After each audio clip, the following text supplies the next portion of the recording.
একজন মুসলিম, একজন মানুষকে সবসময় ধৈর্যের সাথে থাকতে হবে, ধৈর্যের সাথে চলতে হবে। কারণ অধৈর্য এটা কখনো সফলতা নিয়ে আসে না, আখিরাতের আমলের ক্ষেত্রে নিয়ে আসে না, এবং দুনিয়ার কোনো কাজেই নিয়ে আসে না। ঠিক একই ধারাবাহিকতায় আল্লাহ রাব্বুল আলামিন এরপরে আমাদেরকে জানিয়ে দিয়েছেন যে আপনি যদি সেই গুণে গুণান্বিত না হন, আমার ভেতরে যদি সেই গুণগুলোকে আমি অর্জন করতে না পারি, আমি যদি প্র্যাকটিস করতে না পারি, তাহলে কি হবে? মনে আছে আপনাদের যে আল্লাহ রাব্বুল আলামিন সেই গুণগুলোর কথা যে উল্লেখ করেছিলেন, তার প্রথমটাই ছিল আল্লাযীনা ইউফুনা বিআহদিল্লাহ ওয়া লা ইয়ানকুদুনাল মিসাক। ঠিক এই আয়াতের বিপরীতে এই আয়াতটি এসেছে। ওই আয়াতের মধ্যে আল্লাহ তাআলা বলেছিলেন যে আল্লাহ রাব্বুল আলামিনের কাছে যে আনুগত্যের ওয়াদা করেছিল, সেই আনুগত্যের ওয়াদাটাকে যদি সে রক্ষা করতে পারে এবং সে যদি প্রতিশ্রুতি ভঙ্গ না করে। এর বিপরীতে এই আয়াতে আল্লাহ তাআলা বলছেন ওয়াল্লাযীনা ইয়ানকুদুনা আহদাল্লাহি মিন বাদি মিসাকিহি, আল্লাহর সাথে কৃত ওয়াদা, সেই ওয়াদাটাকে যদি কেউ ভঙ্গ করে, ওয়ায়াকতাউনা মা আমারাল্লাহ, এবং আল্লাহ রাব্বুল আলামিন তাকে যে সুসম্পর্কের কথা বলেছেন, আত্মীয়তার বন্ধন, পৃথিবীতে নানা ধরনের বন্ধন, সম্পর্ক স্থাপন, এই যে বিষয়গুলো আল্লাহ তাআলার পক্ষ থেকে যে সকল নির্দেশনা আসছে, সেই নির্দেশনা কেউ যদি পালন না করেন, অর্থাৎ সম্পর্ক যদি ছিন্ন করেন, সেই সাথে আল্লাহ তাআলা তৃতীয় আরেকটি কথা বলেছেন ওয়ায়ুফসিদুনা ফিল আরদ, তার মানে হলো, এবং সে যদি জমিনে, পৃথিবীতে বিশৃঙ্খলা সৃষ্টি করে। এই আয়াতের তাফসিরে আমি এটা বলবো, আর কি উলামায়ে কেরাম বলেছেন যে মানুষটা আল্লাহর সাথে ওয়াদা রক্ষা করতে পারে না, অর্থাৎ যে তার মালিকের কথা শুনে না, সে কারো কথা শুনবে না। যে তার মালিকের সাথে বিশ্বাসঘাতক করতে পারে, সে সবার সাথে বিশ্বাসঘাতক করতে পারে। আর যে মানুষটা তার মালিকের সাথে বিশ্বাসঘাতক করতে পারে, বিশ্বাসঘাতকতা করতে পারে, সে যেহেতু সবকিছু করতে পারে, সুতরাং পৃথিবীর মধ্যে সবচাইতে বড় বিশৃঙ্খল সৃষ্টিকারী হলো ওই ব্যক্তি। আল্লাহ রাব্বুল আলামিন বলছেন আল্লাহু ইয়াবসুতুর রিজকা লিমান ইয়াশা ওয়া ইয়াকদির, আল্লাহ তাআলা যাকে খুশি তার রিজিকটা আল্লাহ বাড়িয়ে দেন, প্রসারিত করেন। রিজিকের অনেকগুলো স্তর আছে, অনেকগুলো ব্যাপার আছে। আপনার বাসা একটা শান্তির নীড়, এটা এক ধরনের রিজিক। আপনার পরিবার, আপনার সন্তান, চোখ জুড়ানো সন্তান, আপনার পরিবার, চোখ জুড়ানো পরিবার, এটাও একটা রিজিক। অর্থও একটা রিজিক। আপনি যা খাচ্ছেন এটাও একটা রিজিক। আপনার বাহন একটা রিজিক। এগুলো সবই আল্লাহর নিয়ামতের অন্তর্ভুক্ত এবং সব রিজিকের অন্তর্ভুক্ত। আল্লাহ রাব্বুল আলামিন বলছেন আল্লাহু ইয়াবসুতুর রিজকা লিমান ইয়াশা ওয়া ইয়াকদির, আল্লাহ রাব্বুল আলামিন যার ক্ষেত্রেই চান রিজিকের মধ্যে প্রশস্ততা দান করে দেন। সুবহানাল্লাহি ওয়া বিহামদিহি।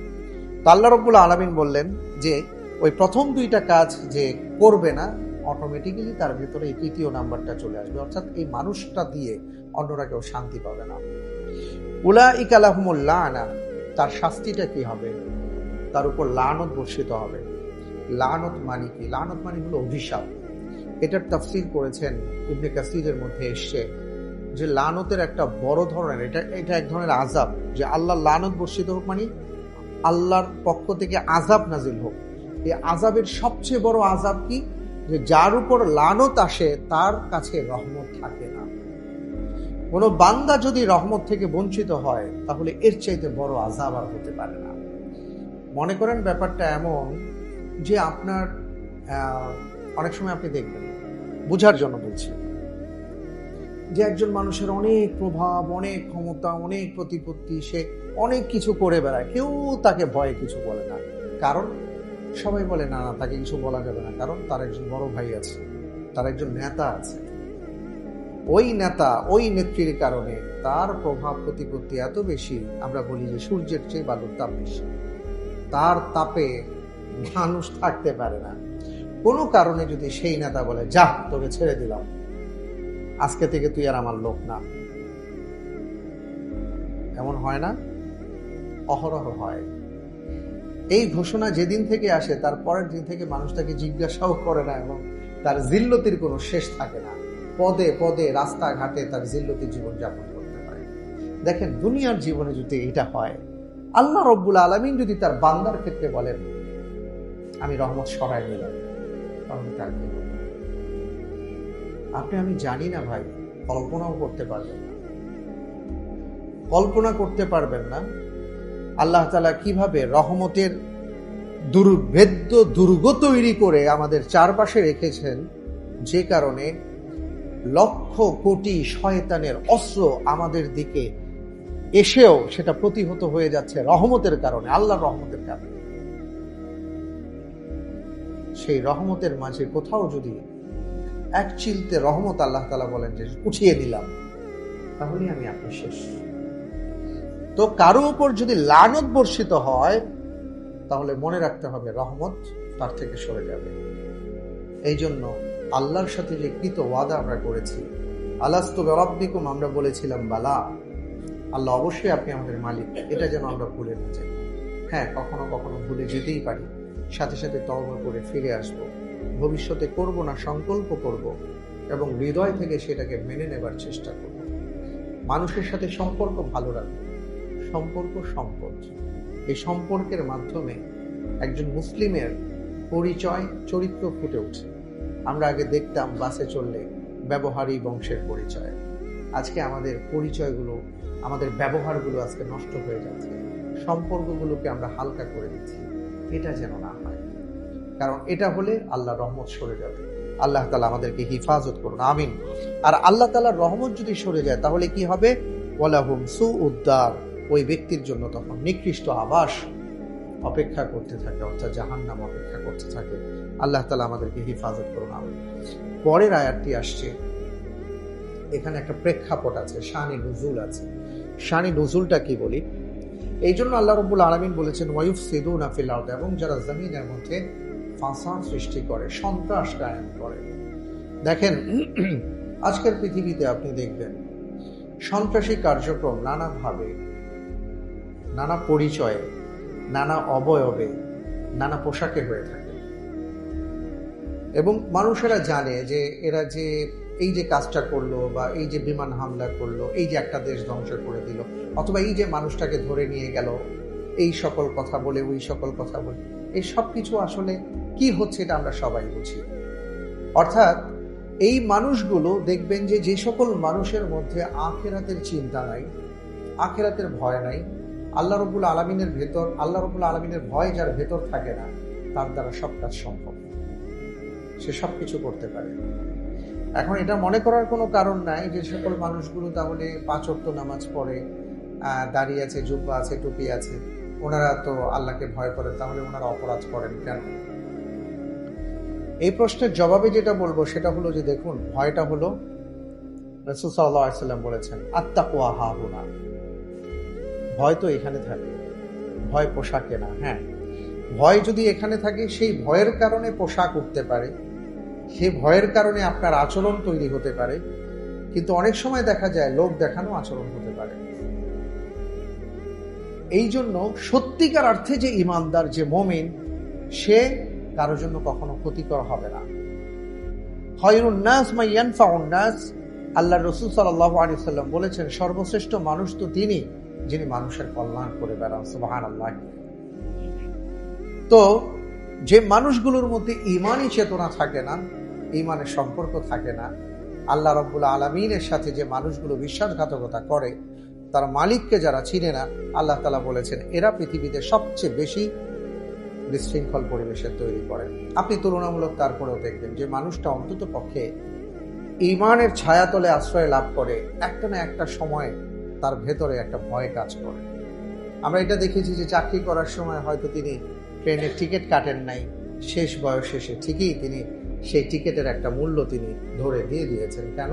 তার ভিতরে ভয় কাজ করেছে। আমরা এমন অনেক ভাইকে, আমি এমন একজন ভাইকেও পেয়েছি যিনি এসে বলেছেন যে আমি আমার এখন যেটা চাই, যে কষ্ট করে উপার্জন করে মানুষের টাকা মেরে, ঘুষ খেয়ে, উৎকোচ গ্রহণ করে বাড়ি বানিয়েছি, এখন আমি চাই এই বাড়ি বিক্রি করে দিয়ে আল্লাহর রাস্তায় সাদকা করে দিতে, কারণ আমি বুঝতে পেরেছি কত বড় ভুল করেছি। এটা কেন আসছে তার মনে? তার ওই ভয়টা আসছে। উনি একটা পর্যায়ে যখন তার মালিককে চিনতে পারেন, তখন তার বিষয়টাই অন্যরকম হয়ে যায়। কিন্তু যে মানুষটা তার মালিককে চিনতে পারে না, সে আমৃত্যু অন্যায় করে যেতেই থাকে, এর কোনো শেষ থাকে না। কিন্তু ওয়াফারিহু বিল হায়াতিদ দুনিয়া, কিন্তু এই মানুষগুলো দুনিয়ার জীবন নিয়ে আনন্দিত। এই কথাটা কেন আসলো? এই কথাটা এই জন্য আসছে, তৎকালীন সময়েও বর্তমান সময়ের মতো, তৎকালীন সময়ে বর্তমান সময়ের মতো যাদের অর্থ করে ছিল, বিত্ত ছিল, হ্যাঁ, বাহন ছিল, গাড়ি ছিল, বাড়ি ছিল, এদের প্রতি আর কি এদের আলাদা একটা ভাব প্রতিপত্তি ছিল, এবং কিছু মানুষ এদেরকেই মর্যাদা প্রদান করত, মনে করতো যে এখানেই মনে হয় সুখ নিহিত আছে। অথচ মজার ব্যাপার কি জানেন, তৎকালীন সময়েও যাদের ক্ষমতা ছিল, যাদের অর্থ ছিল, বিত্ত ছিল, কিন্তু তাদের ঘরে কোনো শান্তি ছিল না। যেমন আপনি বলতে পারেন তৎকালীন সময়ে আবু সুফিয়ান এবং হিন্দার কথা, যে তাদের সংসারটা কিন্তু ওই দুজনই প্রভাবশালী থাকাতে সংসারের মধ্যে একটা নড়বড়ে ভাব ছিল, যেটা ইসলাম গ্রহণের পরে তারা বুঝতে পেরেছিলেন। এমন ঠিক আবু জাহালের ক্ষেত্রে বলা হয়, উম্মে জামিলের ক্ষেত্রে বলা হয় যে তাদের পরিবারে শান্তি ছিল না। অর্থাৎ অর্থকড়ি থাকলেই যে শান্তি হয়, এটা কোথাও নাই। আজকে পৃথিবীর বুকে যদি আমরা তাকেই বর্তমান সময়ের কথা যদি বলি, আপনি দেখবেন পৃথিবীতে সবচেয়ে যে সুন্দর মানুষ, সুদর্শন, তার স্ত্রী চলে গেছে। সবচেয়ে বেশি যার অর্থ আছে, তার স্ত্রী চলে যায়। সবচেয়ে সুন্দরী, তার বিয়ে হচ্ছে না। আরে কি আশ্চর্য কথা! এমন আছে না? আমাদের সমাজের কথা আপনি যদি ধরেন, যে অনেক আর কি দেখতে অনেক সুন্দর, অনেক পড়াশোনা করেছেন, কিন্তু একটা বয়স পার হয়ে গেছে, এখনো বিয়ে হচ্ছে না। অনেক ভাই বলেন, দোয়া চান, এটা তকদির, এর মধ্যে কল্যাণ আছে, কিন্তু আমাদের জন্য শিক্ষণীয় বিষয় আছে। এগুলো সব রিজিকের অন্তর্ভুক্ত। এটা কে দেন? এটা আল্লাহর পক্ষ থেকে আসে, আল্লাহর পক্ষ থেকে আসে। এমন অনেক নারী আছেন, দেখতে খুব একটা, আপনি বলতে পারবেন না যে খুব সুন্দরী, আহামরি এমন কিছু, কিন্তু তার স্বামী দেখতে সেই রকম, বা খুব উচ্চ শিক্ষিত। আবার ঠিক উল্টো হয়। কেন হয়? এটা একটা রিজিকের অন্তর্ভুক্ত, এটা আল্লাহর পক্ষ থেকে হয়, আল্লাহর কাছ থেকে চাইতে হয়। কিন্তু আমরা কি করি? আমরা মনে করি, ও আচ্ছা, ওনার এত অর্থবিত্ত আছে, উনি এটা সেটার মালিক, ওনার কাছে মনে হয় অনেক কিছু আছে, উনি মনে হয় খুব সুখী মানুষ, উনি মনে হয় খুব সমৃদ্ধশালী মানুষ, ইত্যাদি ইত্যাদি। আসলে তো তা না। আল্লাহ রাব্বুল আলামিন বলছেন, ওয়াফারিহু বিল হায়াতিদ দুনিয়া। এক শ্রেণীর মানুষ আছে যে এদের পিছনে ছুটতে থাকে। আমাদের দেশে যারা, বাংলাদেশের যতগুলো আপনি রাজনৈতিক দলের কথাই বলেন, ওনাদের বক্তব্য, ওনাদের প্রভাব, ক্ষমতা আমরা দেখি, কিন্তু আসলে দেখা যায় ওনাদের ঘুম নাই, ওনাদের খাওয়ার ঠিক নাই, পড়ার ঠিক নাই, ফ্যামিলি নাই, সময় দিতে পারে না, অনেক ঝামেলা। কিন্তু বাইরে থেকে তো আমরা দেখি, ওমা, আমরা দেখি অনেকে নাটক করে, অভিনয় করে। হ্যাঁ, অভিনয়ে আপনার দেখলে আপনার দরদর করে চোখ দিয়ে পানি পড়তেছে, যে সে এমন অভিনয় করছে, আপনারা কান্দায় দিচ্ছে, এমন অভিনয় করছে, আপনারা হাসায় দিচ্ছে। সে এমন অভিনয় করে, তার অভিনয় দেখলেই আপনার হাসি পায়, অর্থাৎ আপনাকে সে আনন্দ দিচ্ছে, কিন্তু তার জীবন আপনি দেখেন, তার জীবনে কোনো আনন্দ নেই। এমন অনেক অভিনেতা আছে, যে অভিনেতা তার পরিবারে শান্তি নাই, সে আত্মহত্যা করছে, তাকে কেন্দ্র করে অনেকে আত্মহত্যা করছে, কিন্তু দেখেন তার ঘরে শান্তি নেই। এটা রিজিক। আল্লাহু ইয়াবসুতুর রিজকা লিমান ইয়াশা ওয়া ইয়াকদির। এই বাহ্যিক চাকচিক্য দেখে, ওয়াফারিহু বিল হায়াতিদ দুনিয়া, এই বাহ্যিক চাকচিক্য দেখে মনে করো না যে ওনারা খুব শান্তিতে আছেন, খুব সুখে আছেন। আহারে, আমি যদি অমন হতে পারতাম। যারা ঈমানওয়ালা, যাদের ঈমান আল্লাহ তাআলা যাদেরকে দিয়েছেন, ঈমানের দৌলত দিয়েছেন, হতে পারে আপনার খাবার কম, আপনার সুন্দর বাহন নেই, আপনার বাড়ি নেই, কিন্তু আল্লাহ এমন শান্তিতে আপনাকে রেখেছেন, যে শান্তি, এই শান্তির পেছনে ওই মানুষগুলো এখন বলে বেড়ায় যে সব দিয়ে দিব, আমাকে আপনার শান্তিটুকু দেন। সুবহানাল্লাহ। আমরা যেন তাদেরকে দেখে তাদের পিছনে ধাবিত না হই। ওয়াফারিহু বিল হায়াতিদ দুনিয়া, দুনিয়ার চাকচিক্য দেখেই যেন আনন্দিত না হই, যে এটাই মনে হয় সব, এটাই মনে হয় সব। নানা সময় আমরা দেখি, হ্যাঁ, কিন্তু এটা সব না। ওয়ামাল হায়াতুদ দুনিয়া ইল্লা মাতাউল গুরুর। আরেকটি আয়াতে, এই আয়াতে আল্লাহ তাআলা বলছেন, ওয়ামাল হায়াতুদ দুনিয়া ফিল আখিরাতি ইল্লা মাতা। ওয়ামাল হায়াতুদ দুনিয়া, এই দুনিয়ার জীবন একেবারে তুচ্ছ, ফিল আখিরাতি ইল্লা মাতা, আখিরাতের যে জীবন, সেই জীবনের তুলনায় এই দুনিয়ার জীবন, এই পার্থিব জীবন সামান্য কিছু সময়। সুতরাং এটার পিছনে ছুটতে যাবে না। আমি এর আগেও আপনাদেরকে বলেছিলাম, দুনিয়ার জীবনটা হলো স্বপ্নের মতো। আমরা ঘুমাই, ঘুমানোর মধ্যে কত কিছু করি। ওই দেশের প্রেসিডেন্ট হয়ে যাই, আমার এতশো তলা বিল্ডিং হয়ে যায়, এটা হয় সেটা হয়, বহুত কিছু হয়। যখন ধাক্কা দিয়ে উঠায় দেখে যে কি রে, তো চকির উপর শুয়ে গেছে, হ্যাঁ চকিতে শোয়া ছিল। এটা হলো দুনিয়া। এই যে আজকে আমরা যা কিছু করছি, যেদিন মালাকুল মউত আসবেন সেই দিন বলবো এই তো স্বপ্ন দেখলাম, কারণ যাচ্ছি যে এ তো কিছুই যাচ্ছে না। সাদা দুইটা কাফনের কাপড় ছাড়া, তাও পকেটবিহীন, কিছুই নিয়ে যেতে পারছি না, তাহলে কার পিছনে ছুটলাম? আল্লাহ রাব্বুল আলামিন সেটাই বলেছেন, ওয়াফারিহু বিল হায়াতিদ দুনিয়া। ওই মানুষগুলো দুনিয়ার জীবন নিয়ে খুব ঠাট্টা মশকরা হাসি রঙে আছে, তোমরা সেটা করতে যাও না। মনে রেখো, দুনিয়ার জীবন খুব অল্প আখিরাতের তুলনায়। আল্লাহ তাআলা আমাদেরকে বুঝার তৌফিক দান করুন।